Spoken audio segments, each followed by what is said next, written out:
Hey everyone, Ashley Mailloux and Mike Beer here with the Daily Racing Forum. We're going to take a look at a race this weekend out at Oaklawn Park. It's their 9th race on Saturday. It's the Mistletoe, a mile on the dirt, and does feature a field of 7 fillies and mares in here, Mike. And the big name obviously goes to the outside, the number 7 Taxed, but it's been a while since she's been in the winner's circle. Recent form, I guess you could say, is a little uninspiring. They're taking a step back in class here. It's a better spot for her. The strength of this field is to the outside 3 posts, actually. That's where the 3 favorites are. And it feels like that's a pretty good starting off point when you're handicapping this race. We'll take a look at the time form U.S. pace projections here for this field of 7. It looks like Stellar Lily from post 4, if she wants the lead, she can have it. And her kind of return to the races, Mike, they did take her the 6 furlong distance at Churchill, but even prior to that, you can see her races at Oaklawn Park. She's got a ton of experience, and typically she is on the front end. I mean, she's got plenty of speed. You expect her to go forward in here. I'd be kind of surprised if the 6 deck of cards wasn't looking for the lead here as she stretches out again here. Her overall dirt form is solid, but this is a pretty big class test for her. Yeah, these do seem like the mean 2. And we kind of look at them, they could be kind of battling it out early here at the mile distance. We'll jump right into the field here with the number 1, Beau Draw, who was a 3rd place finisher last time out at Keeneland. It was just the 2nd time since joining the barn. And prior to that, they took a huge shot with her, right, in the Spinster against Idiomatic and a couple others in there, such as Candide. But even last time out on the drop-in class, it was a totally different switch of things, right, from a 1 1/8 to a 6.5. And not sure they know what to do with her just now. Yeah, and it's a real question of whether she's, just good enough to beat a field like this, even if everything goes her way. She's got that one race at Ellis Park over the summer where she was placed first going the mile. And, I guess that figure gives her some kind of a chance here, but I don't see her making the lead in this race, Ashley. Listen, you're not supposed to care about the Spinster. She was never going to win that race. I didn't think she got a great trip last time, but it didn't make me want to bet her back against this field. And she is going to stretch out, as we mentioned, from 6.5 to a mile. The number 2, Tapit Jenallie. We'll take a look at her most recent effort. It was at Horseshoe Indy, and she does have plenty of experience at Oaklawn Park. But in this spot, Mike, she's favored, and she went to the front, but she just had kind of nothing left and no match for the winner here in Just My Heels. Yeah, I just didn't think that she ran well in this race. I wanted to be lenient. The race at Keeneland, two-back was terrible sprinting, but that was off the layoff, and I guess if you want to be lenient there, you can. I wanted to see her run way better in here and did not like this performance. But she does have those races on this track earlier this year that suggest that she has some talent anyway, and she's still lightly raced.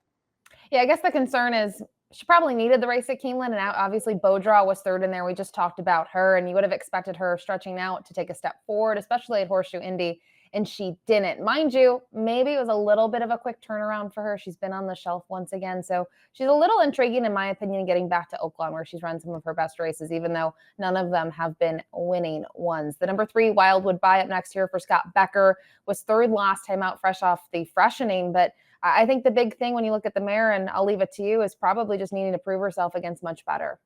Yeah, it's a big class test for her. Listen, this field didn't come up with a super strong field, but again, the 3 horses to the outside, they're all pretty good. And I don't think Wildwood Bye's run a race yet that's going to beat, any one of those horses, let alone all 3 of them if they all show up. I'm not knocking her. She's a huge price in here if you like her, and she's proven that she can get a distance and that she actually does run pretty well here at Oaklawn. But I didn't think this was the right spot for her. Now the 4, Stellar Lily, and the 5, Corningstone, they're both cross-entered in a spot at Remington Park. But if they were to go here in the case of Stellar Lily, post 4, I thought her return to the races was a little bit of a step up. Obviously, maybe a stepping stone for this race. It was only going 6 furlongs. And I guess from a pace perspective, she's at least a little intriguing, Mike, knowing that she wants to be forward. And it might not be easy for her, as you mentioned, sort of looking at the time form pace projections with the 6 deck of cards. But she's still the type that tries to at least hang around for a share. Yeah, I agree. I do wonder if the pace will work out to her favor here. I'm not sure that it will. But, listen, I thought this was a race that sort of lacked intriguing long shots. And if she's going to be, in that 8-10 to 1 range, maybe she's the one to try to get in there somewhere. I just felt like she really needed that race off the layoff last time. Showed speed. She did get pretty tired in there. Just sort of looked like a horse who really needed to start off the bench. Now, the 5, Corningstone, we'll take a look at her most recent performance. It was out at Horseshoe Indy, but it was over 2 months ago in the Cardinal. And in this performance, she was sort of mid-pack early on, and she's going to try to make up ground. But Fales is the favorite, Mike, and I guess it flatters her. She doesn't have to face her stablemate under the palms in this spot, but sort of a similar story in her last several. Yeah, I listen. She had so if you go back and watch the full replay of this race, she did have some early trouble on the first turn there. Got into a lot of traffic and sort of checked and steadied there. But man, you're 2 to 5 and you're looming at the top of the stretch like that. I don't know. I don't want to give her too many excuses last time. Her races prior to that, I just feel like they really make her tough in here. And when you go back to the Locust Grove 2 starts back, I mean, I thought she ran well. I don't know if you disagree with that. Actually, I thought she ran really well in there. And that's a race that the morning line favorite for this race was also in. I thought Corningstone ran better than Taxed in that spot. I think so. I mean, I thought her performance at Churchill was really good. I even think the race at Thistle was okay. I mean, Misty Vale just put on a show, right? And I know it's not a graded event, but I feel like the last couple of years, the Ohio Derby and kind of Thistle that weekend, their card has gotten a lot better. So I do think she faced, tough caliber throughout. And you mentioned she got into some trouble last time out. I'm willing to forgive that. I do think, when you're looking at her and 3-1 and you look at Taxed at 8-5 on the morning line, we'll talk about Taxed. I think there's a little bit more upside to me on Corningstone, especially at this price. I do think she could get the right setup in here. I guess my one knock on her, doesn't seem to like Oaklawn, but I'm just going to kind of attribute that to most of those races being earlier in her career. And the last time we saw her there, she was on the shelf and then she went back to the shelf. So kind of agree with you overall on the 5 Corningstone. The 6 deck of cards, you talked about it. Feel like it's probably a send mission, and why not? An interesting horse when you look at her sort of path so far in her career. A long layoff, shows up at Belterra, wins with an 81 buyer almost by 9, and then kind of continues that win streak. And last time out, the win streak ended. I just wonder if it was the 6 furlong distance. Yeah, exactly. I don't know. I mean, I guess boy, it's hard to want to give her too many excuses for that race too. Again, she's a very short price in there. And she was only dropping back a furlong. I don't know. Of the 3 favorites, I would just be willing to stand against this one. I mean, you can't like all 3 of them. And deck of cards would just be the one that I would not use in here. I respect what she's done since they switched her to dirt. She obviously handles it. She's got good speed.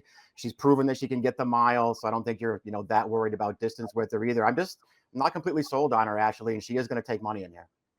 Yeah, I agree. At 5-2 on the morning line, I think there are some, I don't know, reasons to look elsewhere. I know her sprint wins at 6 and 7 sometimes have been very good. I really should say 7. Last time out, she lost at 6 furlongs, but her mile races, she won at a mile at Belterra very impressively. But her mile race at Saratoga, I think the track helped her that day. I don't think they really went that quick. She can get the distance, but I don't know against this group and say the track is fast this weekend at Oaklawn. So I'm with you on the 6 deck of cards, maybe one to not use on top. And then we have to talk about, I guess, the big filly in here, the 7 Taxed, who has been on a losing streak. Haven't seen this one in the winner's circle since May at Churchill. Obviously has just been against much tougher throughout her career, especially as of late. But I don't know, at 8-5, Mike, what do you do with her?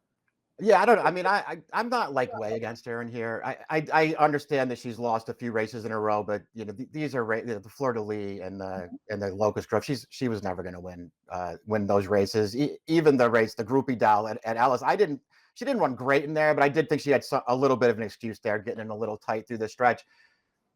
I don't know. I mean, to me, she's way the horse to beat in here. And I think if she shows up and runs her good race, she probably is better than these horses. Stepping back in class probably has to help her. I just, didn't really love her most recent start when she was off a little bit of a layoff there. I didn't really see her excuse there. I didn't think that she ran that well in the Locust Grove. And I do think Corningstone ran better than she did. So maybe that offers an opportunity to take a little shot against her here. Yeah, I guess my concern with the race at Churchill going a mile, I know it's a 1-turn mile and they went fast and the winner did go gate to wire, but the second place horse was able to close pretty strong. And I think a little bit stronger than she was able to. So sort of echo your same sentiments on paper. Taxed is the horse to beat. So that's the field of 7 for the Mistletoe. It is top pick time and curious to see who we both use on top. And we're going to go against Taxed. I mean, obviously there's a price component to it, right? 8-5 is a short price to take on her, but I just didn't love the performance last time out. And it goes back to the race 2 back in the Locust Grove. Corningstone was in front of her. And I think Corningstone had enough trouble last time out that maybe with a cleaner trip, to me, might actually be the horse to beat. Yeah, my picture was sort of contingent on the morning line being correct. If Corningstone's the 3rd choice in this race, I just think it's kind of an easy call to take a little bit of a shot with here. I think Taxed is the clear horse to beat. Corningstone, I do think, has a legitimate chance to beat her, though. And if those prices hold, she's probably a pretty good bet in here. I did not like the 6. Yeah, and we sort of have similar thoughts, right? We put the 6 in the 4 spot, use other horses underneath. You go to Stellar Lily in the third spot, and for me, the number 2, Tapit Jenallie. So 5, 7, 4, 6 for Mike, 5, 7, 2, 6 for me. It's the Mistletoe, race 9 on Saturday at Oaklawn. Good luck. Hey, buddy.